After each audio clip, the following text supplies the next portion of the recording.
Hermanos, buenos días, Dios les bendiga. Nuestro discipulado de hoy, sesión número 33, y les voy a pedir que nos pongamos en las manos de Dios en oración. Para comenzar, es particularmente extenso el estudio de hoy, así que no puedo darme el lujo de dejar tiempo sin utilizar. Vamos a orar.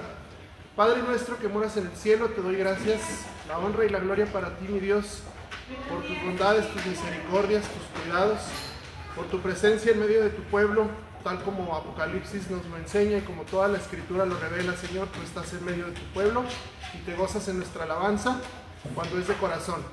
Ahora te ponemos en tus manos este estudio y te rogamos que lo bendigas, lo fructifiques y multipliques esta semilla al 100 por 1 en los corazones de quien lo escucha. Te lo pedimos en el nombre bendito de Cristo Jesús. Amén. Hermanos, les voy a pedir que estén atentos en su Biblia. Vamos a usar mucha Biblia hoy. Es una clase que particularmente tiene mucho de dónde escudriñar. Les anticipo la prisa y la celeridad con que van a sentir ustedes que me los voy llevando, pero sí es bastante extensa la enseñanza de hoy y vamos a comenzar. Desde la semana pasada les platiqué, les comenté y los previne que se vieran listos para este estudio, en el cual vamos a hablar de un personaje. Ustedes ya lo vieron, ya lo conocen, no es ningún secreto. Y fíjense cómo a lo largo de nuestro discipulado, en varias ocasiones, no es la primera vez, nos hemos topado con personajes muy particulares que merecen estudios más profundos. Nos hemos tenido que abocar, sobre todo en aspectos muy particulares sobre la enseñanza en personajes. Por ejemplo, ¿se acuerdan que vimos todo un estudio de Melquisedec? Cuando vimos lo del sacerdocio de Cristo, qué importante era ver su origen, por qué se le considera así, por qué se sigue mencionando todavía en Salmos, después de Abraham, en Salmos, todavía en Hebreos. Luego vimos, por ejemplo, el caso de Judas, dedicamos todo un estudio para Judas, que a lo mejor decían ustedes, ay, ¿cómo le vas a dedicar un estudio a Judas? Bueno, pues más o menos algo parecido como saben hoy. Y luego, gracias. Tuvimos un estudio, varios estudios sobre Martín Lutero, personajes, por ejemplo no precisamente bíblico, pero sí con un propósito y con un énfasis especial en lo que la palabra de Dios nos enseñaba. La semana pasada fue con Lidia, antepasada, ¿verdad? También todo lo que aprendimos de Lidia. Bueno, pues hoy no es la excepción. Y dicen, como bien dicen, ¿verdad? A veces para bien y para mal, también los malos ejemplos son ejemplos. Entonces, así como fue Judas y aprendimos tanto sobre su accionar, hoy vamos a ver Jezabel. Qué tan famosa y qué tan relevante es Jezabel para la Escritura, lo vamos a ver el día de hoy. La abundante información que proporciona la Biblia nos proporciona mucha enseñanza, mucho aprendizaje que podemos sacar sobre ahora sí que sobre su vida. Pues sí, independientemente de su accionar, su vida deja muchas enseñanzas, pero sobre todo, como dice el título del estudio, los estragos de lo que puede llegar a ser un personaje con esas características y sobre todo sin la bendición, sin la influencia del Señor, del Espíritu Santo en la vida de una persona. Y como esa, pues tenemos infinidad de ejemplos. Por eso se llama los estragos de Jezabel. Y fíjense cuánto territorio abarca. Desde Primero de Reyes 16, se acaba Primero de Reyes y ahí sigue Jezabel, hasta Segundo de Reyes. No crean que al inicio, 1, 2, 3, hasta el capítulo 9. Búsquele y más o menos lo que me pude percatar fueron más de 20 años de influencia de Jezabel. Entonces no es cualquier cosa. Y todavía dijeran ustedes, bueno, ya Reyes, a otra cosa. No, se vuelve a mencionar al final de la Escritura en Apocalipsis por qué tan importante fue su influencia, sus estragos, que hasta el mismo Jesús, justo antes de cerrar su revelación en la Escritura, vuelve a tocar su tema, vuelve a mencionar. Bueno, pues vamos a empezar. El bosquejo del estudio va de la siguiente manera. Bueno, vamos a comenzar leyendo los versículos que nos van a servir de fundamento, que son Apocalipsis 2, del 20 al 23.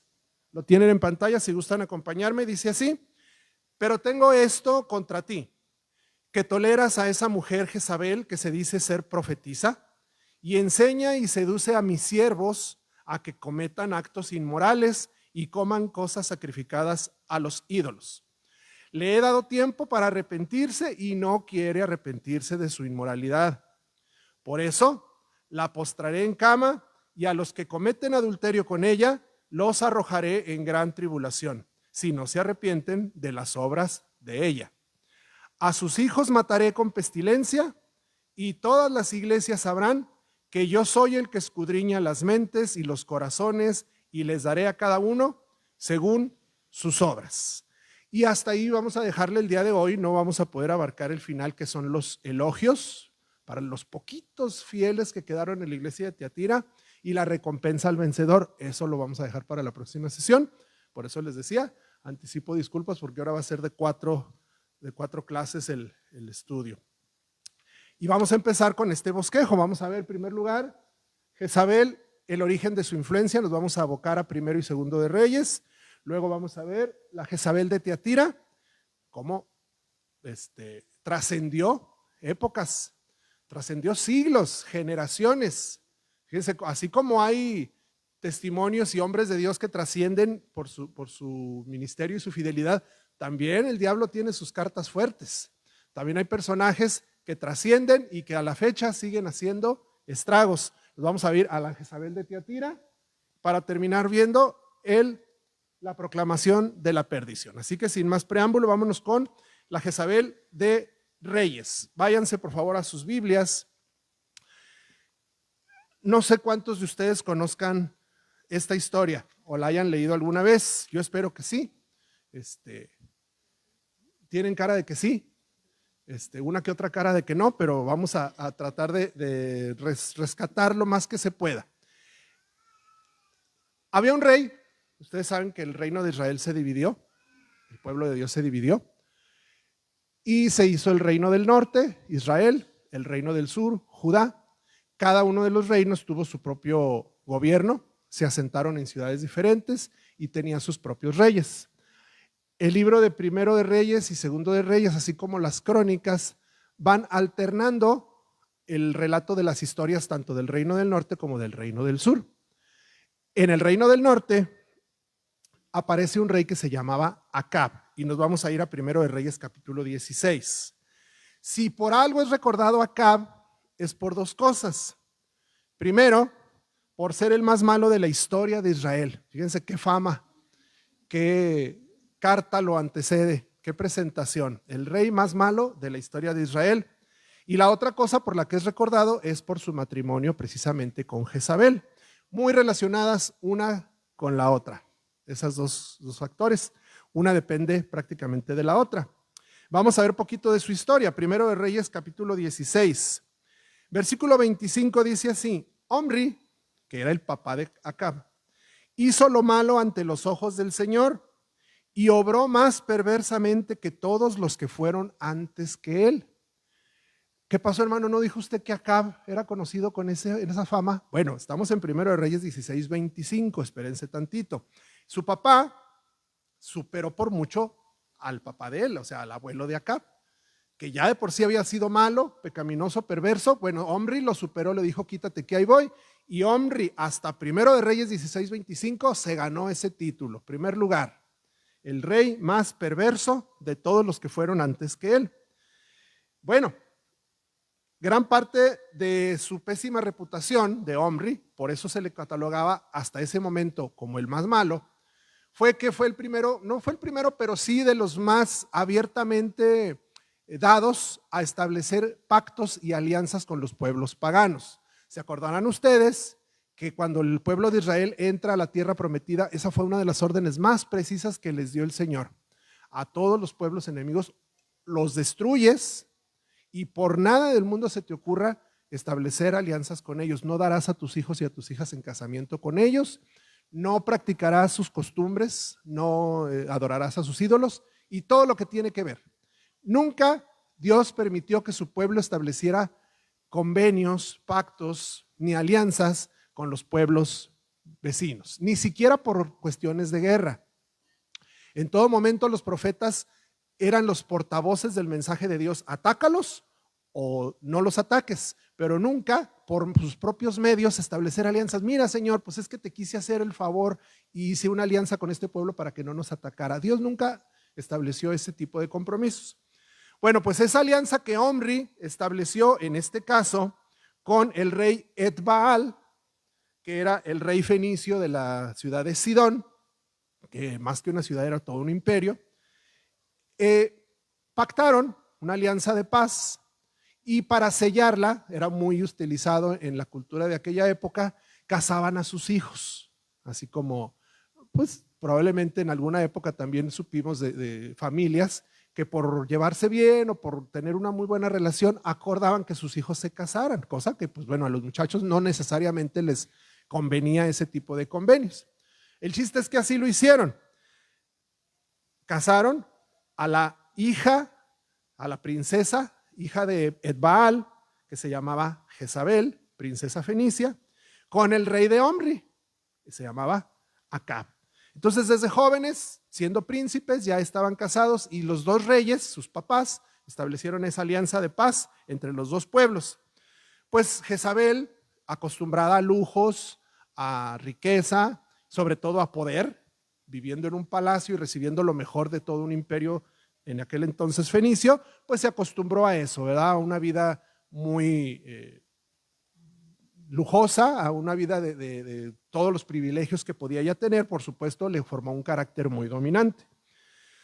Pues sucede que al morir Omri, el papá de Acab, como es costumbre, Acab asciende al trono y lo desbanca de su nada honroso título que hasta entonces había tenido Omri. Vayan ahora allí mismo el capítulo 16, pero ahora el versículo 30. Y Acab, hijo de Omri, hizo lo malo a los ojos del Señor, más que todos los que fueron antes que él. ¿Sí? El 25 va antes que el 30. 5 versículos después le tomó a Acab destronar a su papá de ese nada honroso título, el rey más malvado de Israel. Una de las causas por las que se ganó este reconocimiento tan negativo es que oficializó el culto a Baal. Ya en otros tiempos, es más, desde Salomón, ustedes saben que se casó también con mujeres extranjeras y les permitía que se trajeran sus ídolos, que les hicieran incluso templos, pero nunca instituyó que el pueblo de Israel oficialmente adorara a esos ídolos. Si ella se ganaba adeptos, si esas princesas y esas reinas lograban convencer a algunos, pues había idolatría, había paganismo. Por supuesto que seguía siendo un pecado y un delito ante los ojos de Jehová, pero no era oficial. Acab lo oficializó. ¿Por qué? Pues tuvo mucho que ver la influencia de Jezabel. Esta mujer, desde el momento en que llegó a Israel, se trajo a sus ídolos, no solamente a Baal. Si ustedes ven ahí en el versículo 31, dice: como si fuera poco el andar en los pecados de Jeroboam, hijo de Nabat, tomó por mujer a Jezabel, hija de Etbaal, estamos hablando de Acab, rey de los sidonios, y fue a servir a Baal y lo adoró. Ya una vez que la mujer lo adoró, él también sucumbió y empezó por adorarlo él. Edificó un altar a Baal en la casa de Baal que edificó en Samaria. Acab hizo también una acera, otra diosa. Así, Acab hizo más para provocar al Señor, Dios de Israel, que todos los reyes de Israel que fueron antes que él. Se reitera este calificativo y esta identificación que la Biblia le da a Acab. Y por supuesto, tuvo mucho que ver la influencia de su esposa. Pasan los años. Aquí cada vez que demos un brinco de capítulos, vamos a ir hojeando las páginas. Hagan de cuenta que sigue pasando el tiempo. No crean que es de un día para otro ni de un mes para otro. Son años los que están pasando entre cada evento. Años después, en un entorno ya de abierta apostasía, de idolatría del pueblo, porque ya era oficial que los que quisieran podían ir a adorar a los templos de Baal y de Acera, tiene lugar el conocido evento en que Elías reta y exhibe la falsedad de los profetas de Baal. ¿Se acuerdan ustedes de ese pasaje? En el Monte Carmelo, no voy a abundar mucho en esos detalles, ustedes ya conocen la historia, nada más a grandes rasgos decimos que era tal y tan abierta ya la ofensa a la santidad de Jehová y por la acusación que él les hacía sobre su idolatría, que Baal los reta y les dice: demuestren que Baal verdaderamente es Dios sobre Israel. Ofrezcan ustedes un buey, prepárenlo, dáncenle, báilenle. Durante todo el día lo hicieron y jamás Baal se manifestó con fuego. La condición era que el Dios que se manifestara con fuego sobre el holocausto sería el verdadero Dios. Conocen la historia, efectivamente, todavía encima de que mojan la ofrenda, al grado de que se desbordaba, le hicieron una especie de surco y de canal. El agua llenó los surcos y aún así descendió fuego del cielo y quemó la ofrenda. ¿Qué pasó? Bueno, pues que el pueblo medio reaccionó. Tampoco crean que ya todo cambió y fue todo color de rosa. Vamos a seguir viendo en la historia. Reaccionó y le dan la espalda a este culto, a esta adoración falsa de Baal, persiguen a los profetas y por instrucciones de Elías matan a espada a 450 de ellos. ¿Cómo creen que se habrá puesto Jezabel? No solamente por la ofensa y la humillación de que su Dios quedó en ridículo, sino por la afrenta de haberle matado a sus 450 profetas. Bueno, pues ella se propuso determinantemente acabar con todos los profetas del Señor. Lo vemos, por ejemplo, váyanse al capítulo 18, versículo 13, donde platicando con Elías, uno de los siervos le platica: ¿no le han contado a mi señor lo que hice cuando Jezabel mató a los profetas del Señor, que escondía 100 de los profetas del Señor de 50 en 50 en una cueva y los sustenté con pan y agua?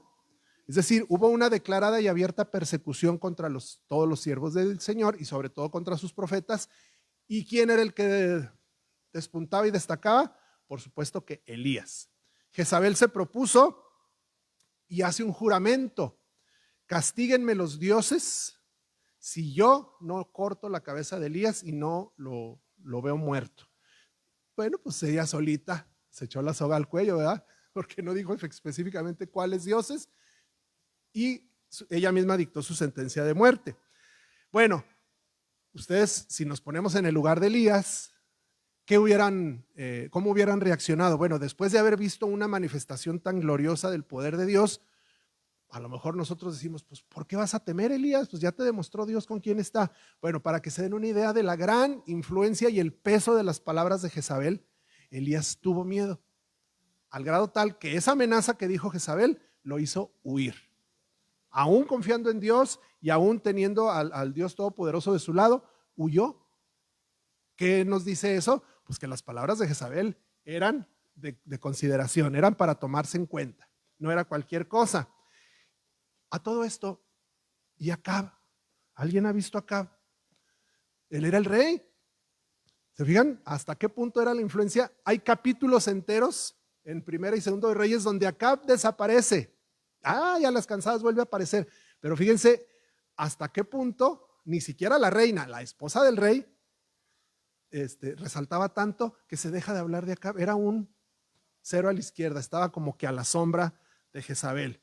Elías teme por su vida, entonces lo que hace que huya: primero se va a Berseba, después se va a Oreb, donde ustedes conocen la historia. Es primeramente alimentado tanto física como espiritualmente por Dios, luego restaurado en aquella visión donde en un silbo suave y apacible Dios le habla y le dice: regresa, tu ministerio aún no terminado. Y Elías es confortado y restaurado en su ministerio, listo para seguir su marcha, sí clamando, sí quebrantado, sí afligido, pero con la mirada puesta en quien lo había llamado. El tiempo sigue su marcha.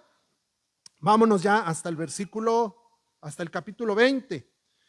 ¿Y qué pasaba? Pues pareciera ante los ojos del pueblo, del remanente fiel de Israel, porque Elías le dice: Señor, ya no hay nadie, nada más yo quedo. No, le dice el Señor, hay un remanente fiel de hijos míos que todavía son fieles, como pasaba en la iglesia de Tiatira, que ahorita llegamos al punto 2. Total, entre todas esas argucias aparece acá, por fin, en una importante victoria relevante sobre el pueblo de Ben-Hadad. Al regresar de esa victoria, pues aparentemente en triunfalismo, hace que se llene su corazón de envidia. ¿Por qué? Particularmente por una viña.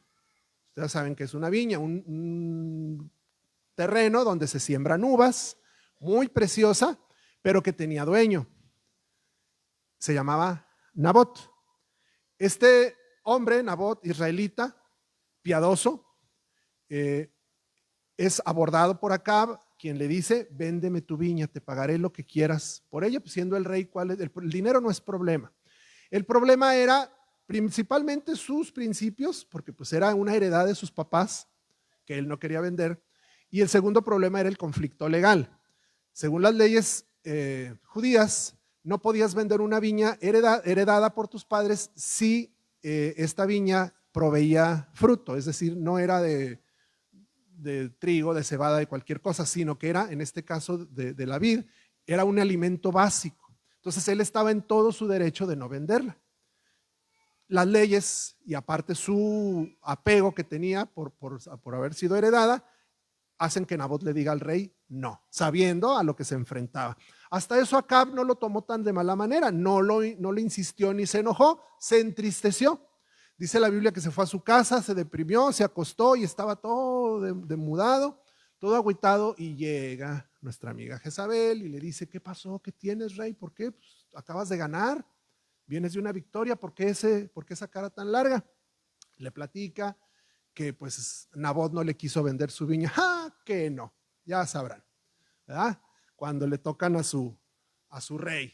Esta mujer inmediatamente dice, vas a ver, déjamelo a mí, sin siquiera pedir autorización.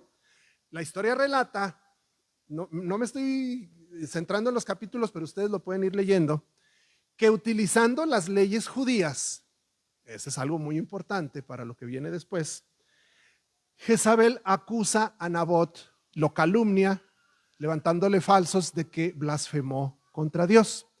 Digo, ¿qué necesidad, si ella no es judía, si ella no respeta ni tiene el más mínimo reparo en las leyes judías, qué necesidad de utilizar la ley de Dios para librarse de Nabot?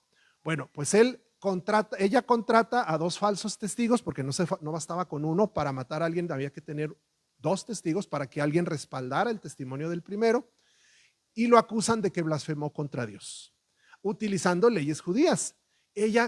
¿Ustedes creen que a Jezabel le preocupaba que blasfemara contra Dios? Pues si ella misma lo hacía.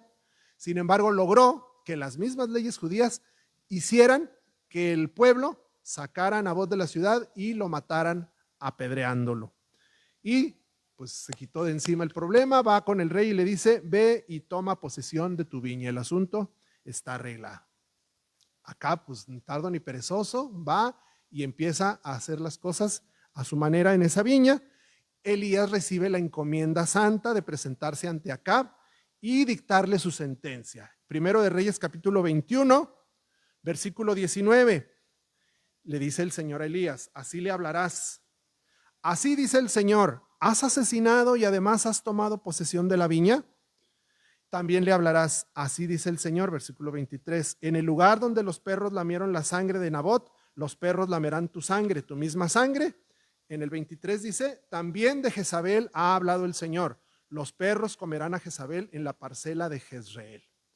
Fíjense, la prevaricación a la que habían acarreado a la nación de Israel, Acab y Jezabel, pero en particular lo que desbordó la ira de Dios fue el asesinato de Nabot, les hacía merecedores de tan horrible sentencia. Fíjense las palabras, la magnitud de las palabras.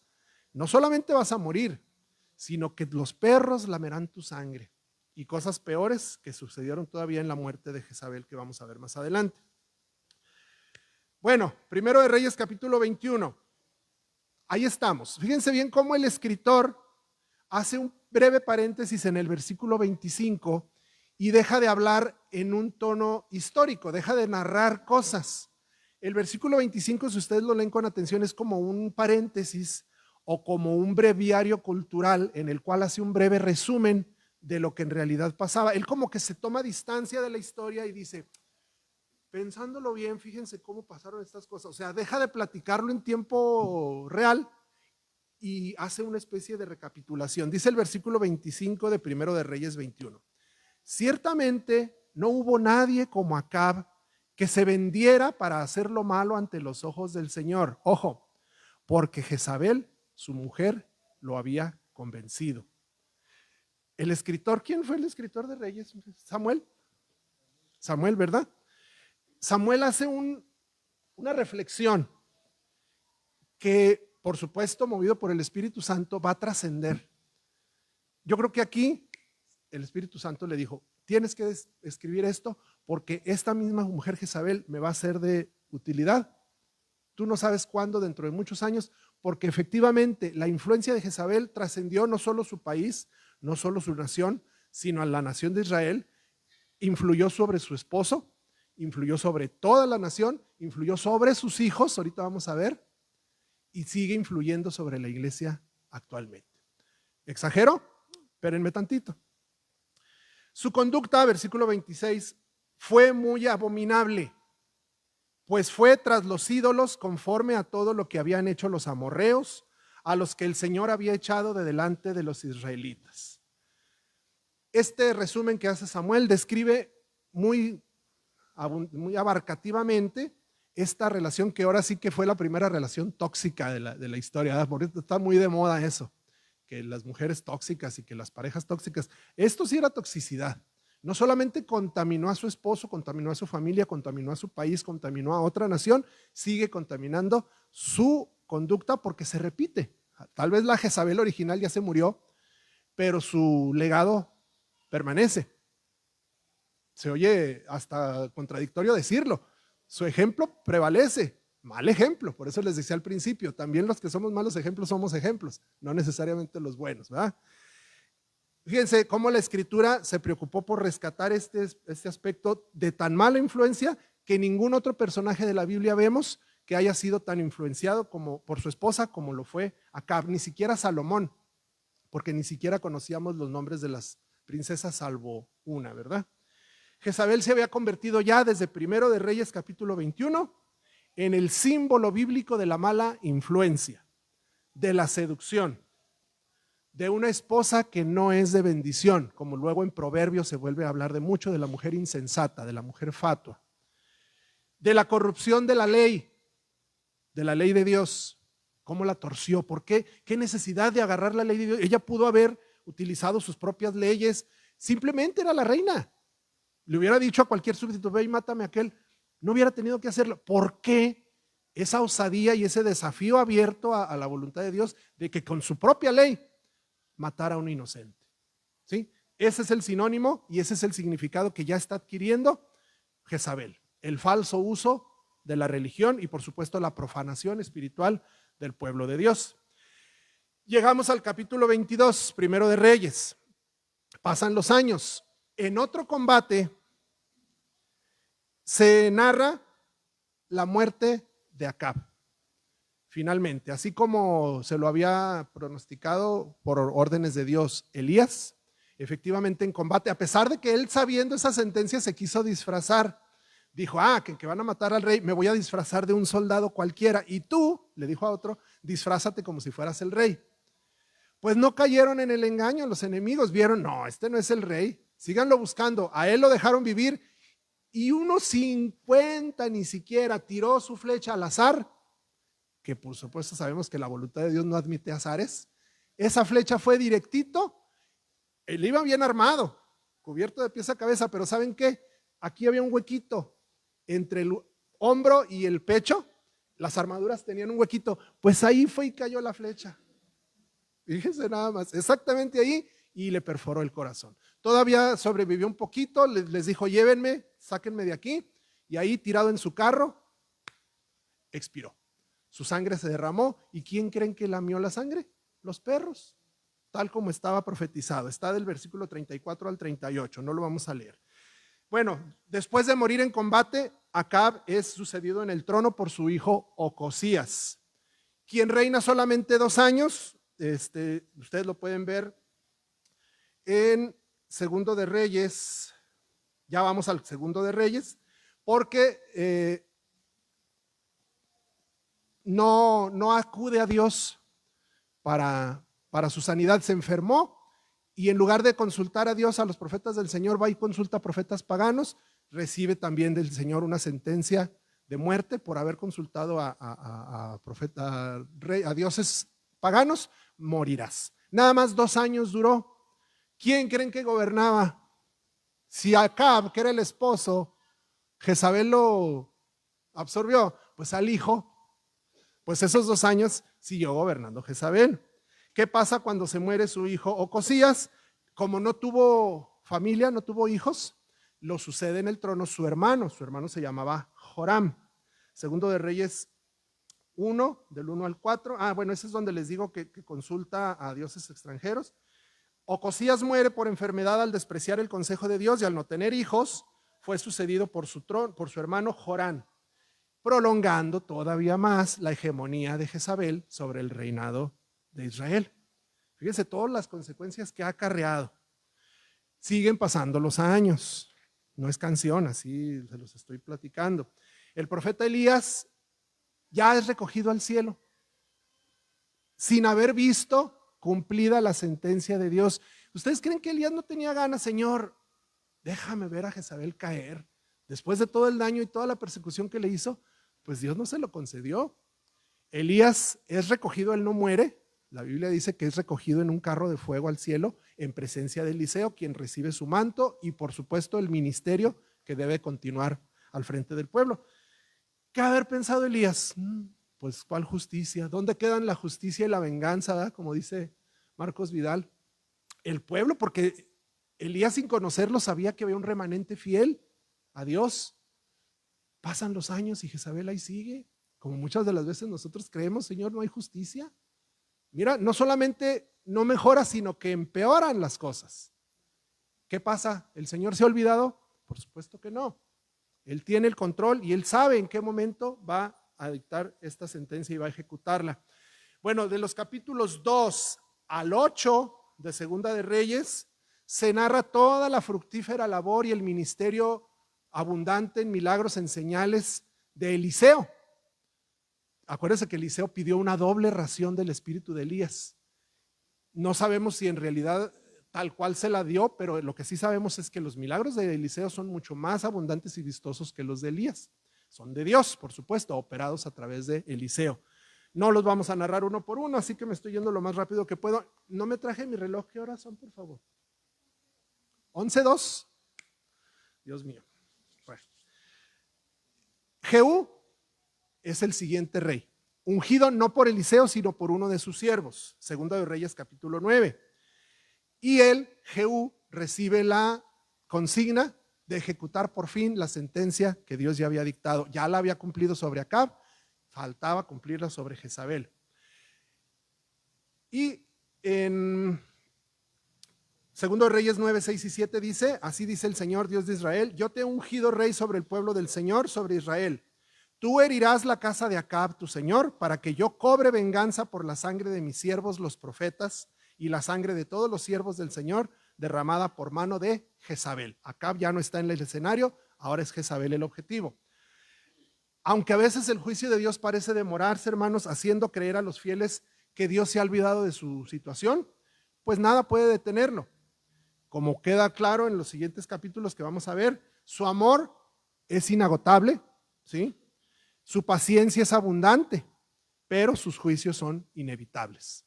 Tarde o temprano el Señor los cumple y nuestro único deber es mantenernos fieles, esperar en el Señor.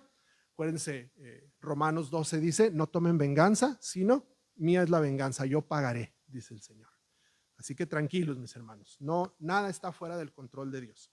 Bueno, pues Jehú obedece, ejecuta en un mismo evento a los dos reyes, a Joram, rey de Israel, hijo de Acab y de Jezabel, pero también a Ocosías, rey de Judá, lo ven en el Segundo de Reyes 9, del 14 al 30, está muy largo el pasaje. Y finalmente, después de muchos años, tiene lugar la horrible muerte de Jezabel, quien, esa sí vamos a destacarla un poquito porque está muy interesante, váyanse al capítulo 9 de Segundo de Reyes. Genio y figura, dice el dicho, hasta la sepultura. Bueno, lo que pasa es que Jezabel no la sepultaron, pero sí genio y figura hasta el último. Fíjense, ya cuando se vio perdida, sabía que Jehú venía a ejecutar esta sentencia del Señor. En lugar de esconderse, de huir, de llamar tropas, ¿saben qué hace? Va y se arregla, se pinta los ojos y se pone muy guapa y se asoma al balcón. Y no solamente eso, sino que se burla de Jehú. Y si se fijan ustedes, Segundo de Reyes 9:30 dice, llegó Jehú a Jezreel y cuando Jezabel lo oyó, se pintó los ojos, adornó su cabeza y se asomó por la ventana. Cuando Jehú entraba por la puerta, ella le dijo, ¿cómo te va, Simri? ¿Te va bien? Simri, pues que no era Jehú, ¿Saben por qué le dice Zimri? Bueno, los que tengan tiempo se van primero, otra vez a Primero de Reyes, capítulo 16, y antes de que Omri, el papá de Acab, llegara al trono, este Zimri había matado al rey anterior que se llamaba Alan, por aquí lo tengo, Ela. Lo había mandado matar para usurpar el trono. Entonces Zimri era sinónimo del usurpador, el asesino para ocupar el trono. Entonces se refiere a Jehú con el nombre de Zimri, diciéndole, pues solamente así, matando a mi hijo, vas a ser rey. Sabemos que no fue así, pero ella se burla diciéndole por ese nombre. Bueno, cuando él ni caso le hizo, a palabras necias, oídos sordos, él simplemente gritó, ¿quién está conmigo? Dice, ¿quién? Como buscando aliados. Ya la gente ya estaba harta de esa tiranía de Jezabel. Pues de sus mismos siervos que estaban detrás de ella, salieron 2 eunucos y la empujaron por el balcón. La Biblia no es tan explícita en decir cómo cayó, pero si dice que salpicó de sangre su carruaje, yo no me quiero imaginar con qué cayó, ¿verdad? Bueno, se desparramó en el suelo, salpicó de sangre su carruaje, por supuesto llegó Jehú, ocupó el palacio y puso ya por fin, estableció la paz en el reino, entró, comió, bebió y dijo, ahí estaba el cadáver de Jezabel. ¿Saben qué? Pues como quiera que sea, era una reina. Le dijo a sus siervos, vayan, encárguense de ella, busquen su cuerpo y sepúltenla, porque pues es hija de rey, merece una sepultura. Pues ¿qué creen que encontraron? Versículo 35. No encontraron de ella más que el cráneo, ya ni siquiera tejidos, el cráneo, los pies y las palmas de sus manos, y todo lo demás. Entonces volvieron y se lo hicieron saber. Entonces Jehú dijo, esta es la palabra que el Señor habló por medio de su siervo Elías. En la parcela de Jezreel los perros comerán la carne de Jezabel, y el cadáver de Jezabel será como estiércol sobre la superficie del campo en la parcela de Jezreel, para que no puedan decir, esta es Jezabel. Así acabó la Jezabel de Reyes. Pero, como les dije al principio, un legado tan malvado y tan perverso, Satanás lo usó para que siguiera permaneciendo en la Jezabel de Tiatira. Pero antes de pasar a eso, pues nada más como conclusión. El triste final de Jezabel y el triunfo de la justicia de Dios desde Elías hasta Jehú, pasando por Nabot, pasando por Eliseo, cobran sentido en la frase que dice el versículo 36 de Segundo de Reyes 9. La palabra del Señor se ha cumplido. Y así se dirá, hermanos, al final de todo. Nada escapa de su justicia. La palabra del Señor se ha cumplido y se cumplió. Misma palabra que ella incumplió toda su vida y que hasta la fecha sigue manifestándolo a través de su presencia en la Jezabel de Tiatira. Vámonos ahora, sí, como base Apocalipsis 2, pero también con algunas otras referencias. Hermanos, con estos antecedentes, ¿ustedes creen que alguna familia en su sano juicio pensaría ponerle Jezabel a su hija? ¿Verdad que no? ¿Sí, hermano?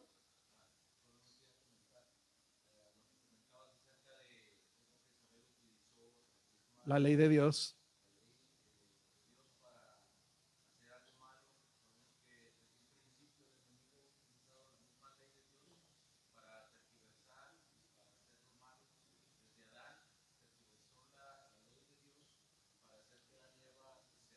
Así es.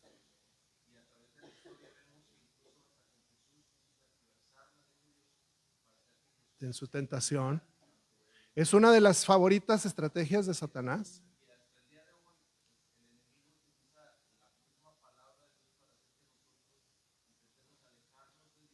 Claro.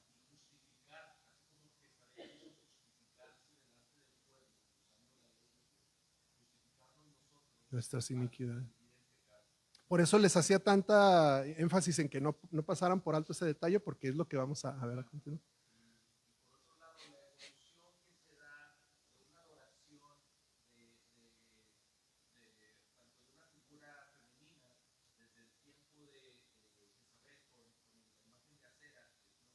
Uh-huh.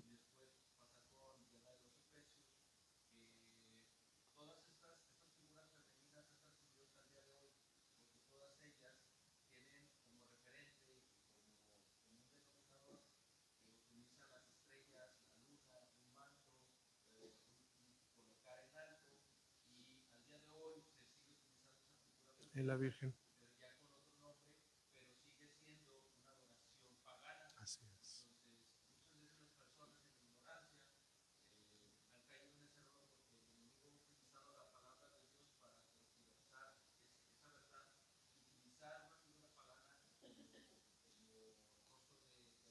Pintándolo como algo inofensivo, inocente y hasta deseable, se tergiversa la palabra de Dios. Es lo que vamos a ver un poquito más adelante. Entonces les decía, difícilmente esta mujer de Tiatira se llamaría así, porque no creo que alguien, y menos si estaba en la iglesia, le hubiera puesto ese nombre. Cristo se refiere a cierta mujer de la iglesia de Tiatira, refiriéndose en clara alusión a las obras de Jezabel de Reyes del Antiguo Testamento, a otra persona cuyo nombre no conocemos, pero que su actuar era suficientemente evidente y flagrante, ofensivo a Dios, para que la iglesia la identificara de inmediato. ¿Cuáles eran estas en que incurría estas obras en que incurría esta mujer? Bueno, pues por el principio de cuentas, empieza diciéndonos Apocalipsis 2:20, toleras a esa mujer Jezabel que se dice ser profetisa. La iglesia de Tiatira había sucumbido a una especie de feminismo primitivo, ¿verdad? Los albores del feminismo allá en el siglo I, que hoy no sería raro, es más, a lo mejor hasta lo aplaudirían, ¿verdad? La primera iglesia con una pastora, bueno, ya hay muchas, pero no sabemos que no son de sana doctrina, pero si una iglesia definitivamente le dijera, no, sí, pastoras, ¿por qué no? Ya hasta el Vaticano anda considerando, ¿verdad?, que ya haya obispas. Una obispa le predicó a Trump esta semana. Entonces, pues a lo mejor para allá van. ¿Eso es lo que el Señor quiere para su iglesia? No creo, ¿verdad? Definitivamente que no. Entonces, en aquel entonces le dieron cierto privilegio cuando claramente las iglesias apostólicas del primer siglo tenían la encomienda, como Pablo lo había enseñado, primera de Timoteo 2, no permito que la mujer enseñe ni ejerza autoridad sobre el hombre, sino que permanezca callada. Y aquí pues, podríamos abrir un debate extenso de unas 4 sesiones, ¿verdad? Y se harían las plenarias en todo su apogeo, porque sabemos que hay muchos partidarios en las iglesias. Qué difícil tratar asuntos así cuando una iglesia no es madura, cuando confían más en sus criterios y cuando le dan más entrada a las corrientes del mundo que a lo que la palabra de Dios enseña.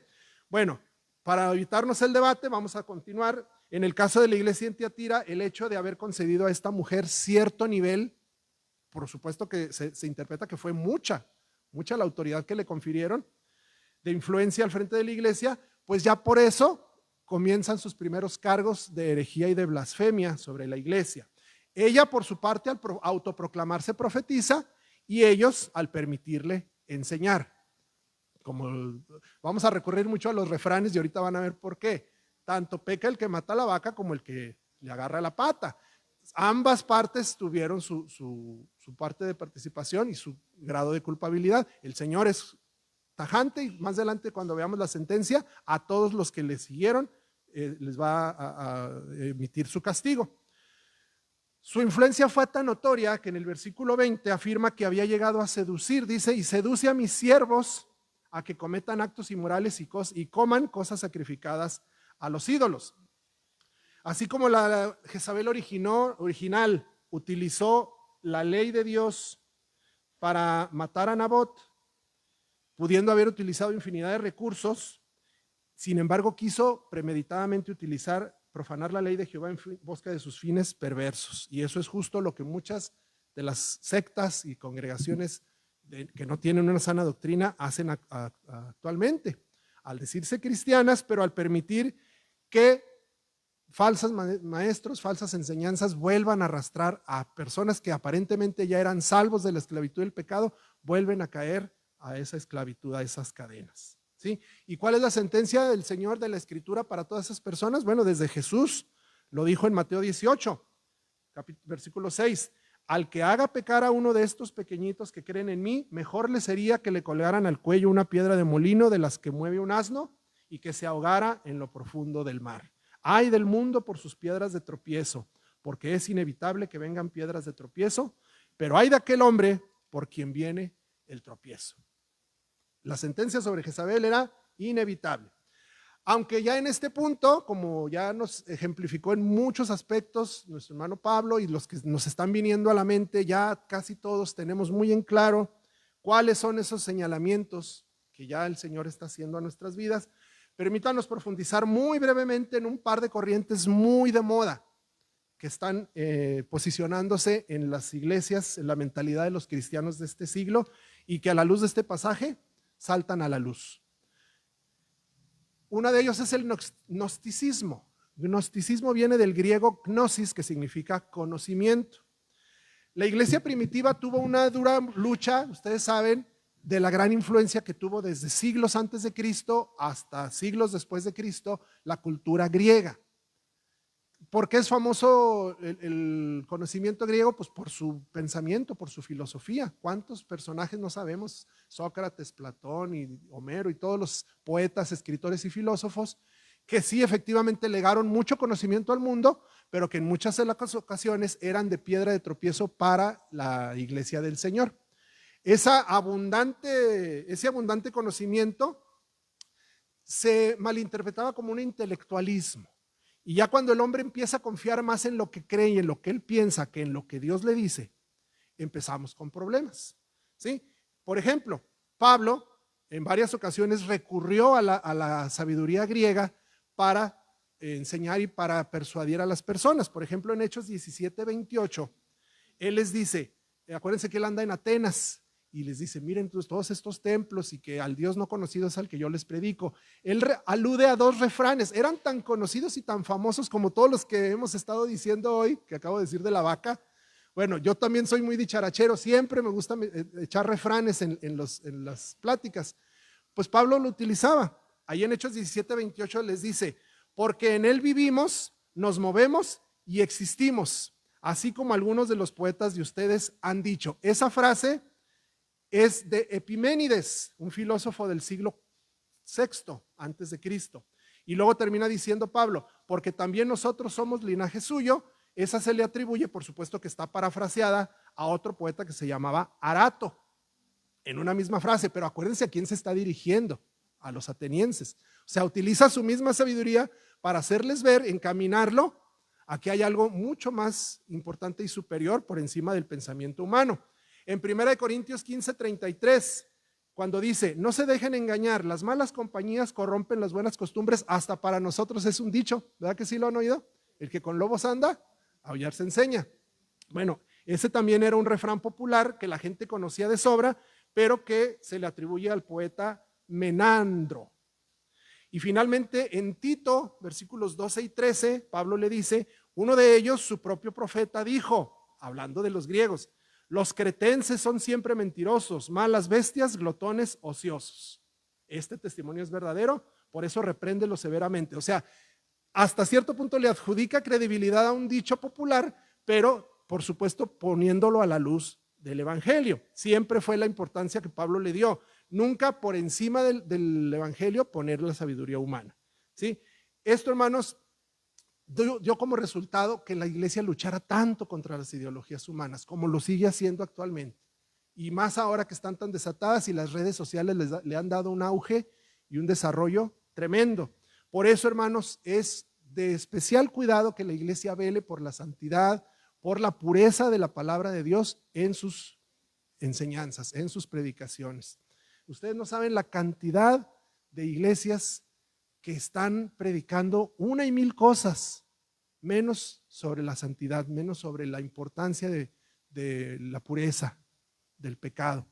Se predica de lo que ustedes me quieran decir, superación personal, unidad familiar, matrimonios victoriosos y familias aquí, y mujeres allá, todo. Y el evangelio para una mejor ocasión, ¿sí? Es trascendente y es importante, por eso quisimos poner ayer en la publicidad, si la vieron, la cita del hermano Miguel Núñez cuando dice, toda iglesia, incluyendo la tuya, estás así, a una generación de distancia de abrazar una herejía por la inclinación natural del corazón del hombre a alejarse de la verdad. Si yo les aseguro que en un año que se deje de predicar la palabra y de insistir sobre la santidad, la iglesia de la siguiente generación se va a olvidar de ella. Es tan fácil y es tan sutil, engañoso es el corazón, que el hombre inmediatamente cae y se pierde. Sí, sí, está bien, hermano.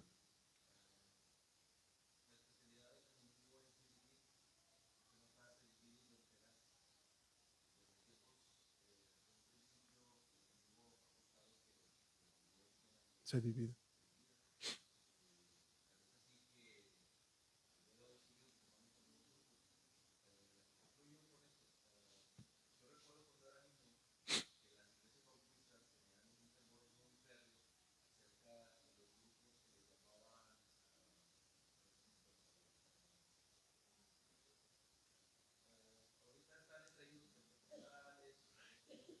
¿Ecuménicos? Uh-huh.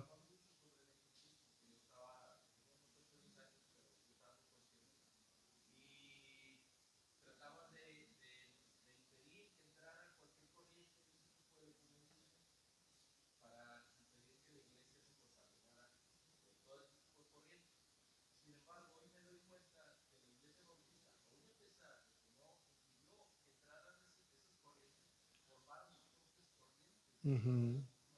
Sí.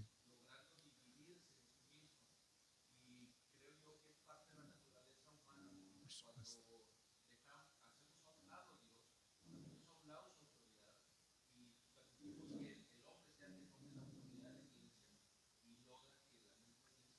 supuesto. Claro.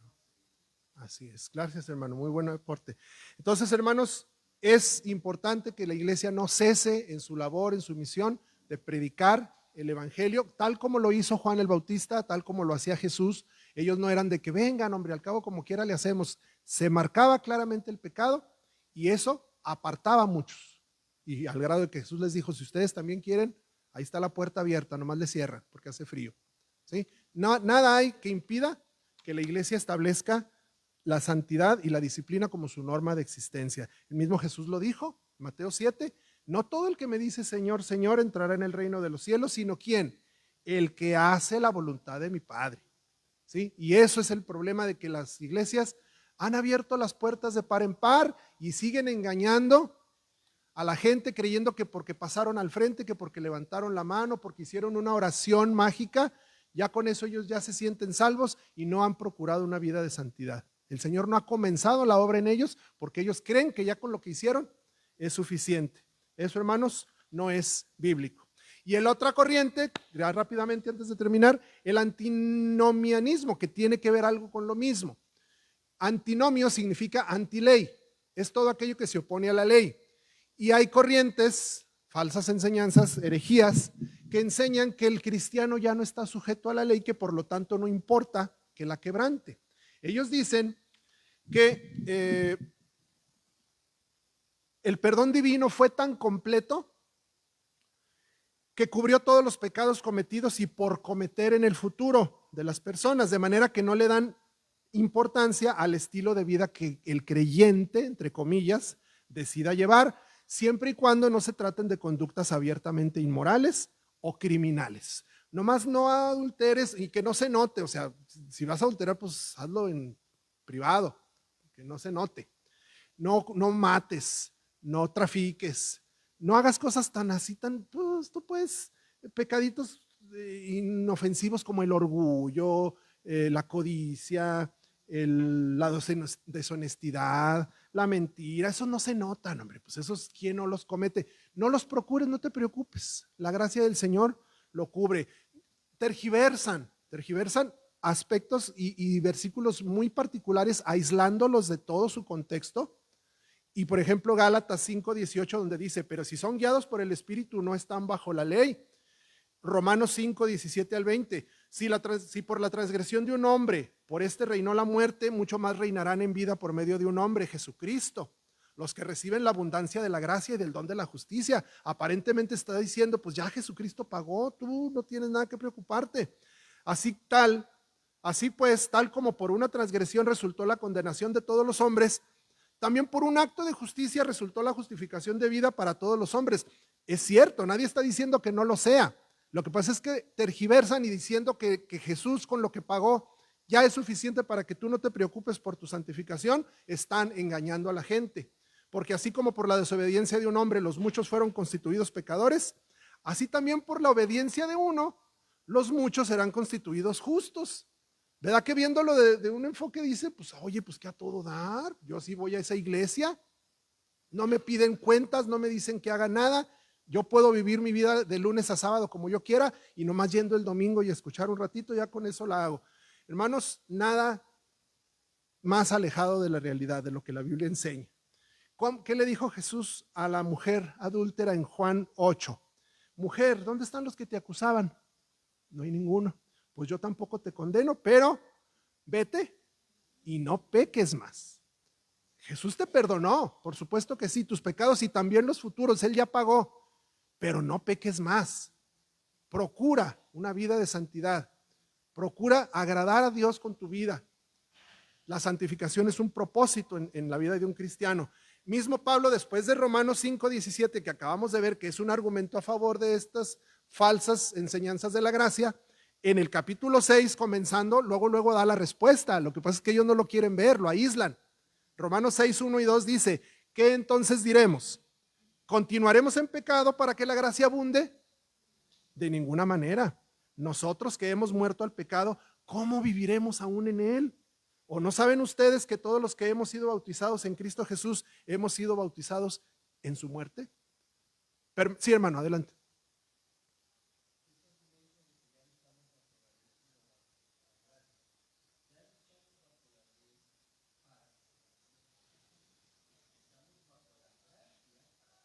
Así es.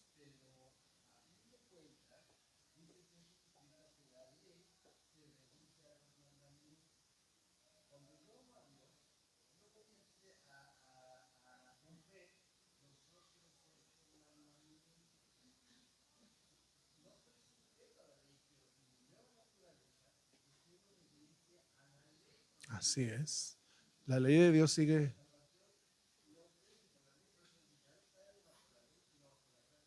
para salvación. Claro que sí, sí, exactamente. La ley, la gracia es para salvación, la ley es para condenación de los que no creen. Sí, la ley sigue vigente, no quiere decir que ya se haya abolido. Y finalmente Judas 4, no digo capítulo porque nomás tiene uno, versículo 4. Pues algunos hombres se han infiltrado encubiertamente, los cuales desde mucho antes estaban marcados para esta condenación. Impíos que convierten la gracia de nuestro Dios en libertinaje y niegan a nuestro único soberano y Señor Jesucristo.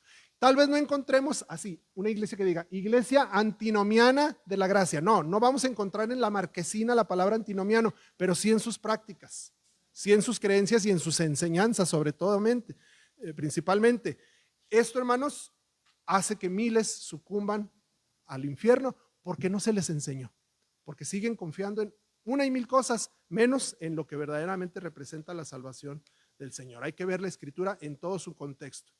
Y esto, dentro de toda la variedad cromática, 3 minutos, que conlleva todo este tinte de infinidad de manifestaciones que tiene esta herejía, en alguno de esos puntitos estamos. Hay que reconocerlo, hay que buscarlo y ser cuidadosos en escudriñar nuestra vida, primeramente personal, nuestra relación con Dios y también como iglesia, para evitar esto.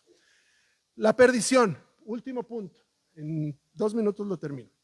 Esta sentencia debió sonar terrible para los teatirenses cuando lo escucharon. El juicio venía con características desastrosas y se manifiesta de la siguiente manera, versículos 21, le he dado tiempo para arrepentirse y no quiere arrepentirse de su inmoralidad. Por eso la postraré en cama y a los que cometen adulterio con ella los arrojaré en gran tribulación si no se arrepienten de las obras de ella. A veces creemos que la impasividad, que no se emite un juicio, que no hay una sacudida, es permisividad de Dios. Aquí está la clave, la respuesta. No es que Dios esté conforme, bueno, ya estás en el límite, ya, hasta ahí. Ese es el límite tolerable de tu pecado. Poquito más y actúo. No. Inmediatamente el pecado ha ofendido al Señor, pero les está dando tiempo para que se arrepientan, cosa que los teatirenses y muchos de nosotros no estamos haciendo. Entonces no interpretemos esa pasividad como permisividad. El Señor siempre ha tenido su ley y su estándar de santidad en el mismo nivel. Y hermanos, el principal delito de la iglesia de Tiatira fue lo que dice la primera palabra, Apocalipsis 2:20. Tengo esto contra ti, que toleras. Y es una de las muchas palabras que han cambiado de percepción, porque hoy tolerancia, si usted me dice, sale ahí en una encuesta, el 99.9% de las personas dicen que la tolerancia es buena. Es más, es hasta deseable. Si yo soy intolerante, estoy mal. ¿sí? La intolerancia ya es una negatividad, no es algo positivo, no es un factor positivo, ¿sí? Bueno, sin importar lo políticamente correcto, nos vamos a las conclusiones ya, mija, por favor. Que el término tolerancia implique, hermanos, la iglesia del Señor no debe permitirse dar entrada, ni siquiera mínimamente, a ser tolerante con el pecado. En ninguna parte de la Biblia podemos encontrar un llamado a la iglesia a que sea tolerante, a que acerque gentes siendo permisivo, siendo condescendiente. Acuérdense de la iglesia de Esmirna. Ser condescendientes con el pecado fue su principal delito. Y sí, en cambio, está llamado a ser radical, tajante en su oposición y condena contra el pecado. ¿Se acuerdan desde Acán? ¿Cómo acabó Acán, Dios con Acán y su familia que tomó del anatema? Se los tragó la tierra. Implacable. ¿Se acuerdan de Juan el Bautista? ¿Qué les predicaba? Generación de víboras. A Herodes lo cortó la cabeza porque le marcó su pecado. A Ananías y Zafira, ¿cómo les fue? Por haber querido tentar al Espíritu Santo. Himeneo y Alejandro, para los que no conocen el relato, primera de Timoteo 1, 19 y 20, Pablo le dijo a Timoteo, entrégaselos a Satanás para que aprendan a no blasfemar. Ellos que en un tiempo habían albergado la buena conciencia, pero que rechazaron y naufragaron en lo que toca a la fe. Qué fácil y qué poca distancia hay para que una iglesia naufrague en su fe.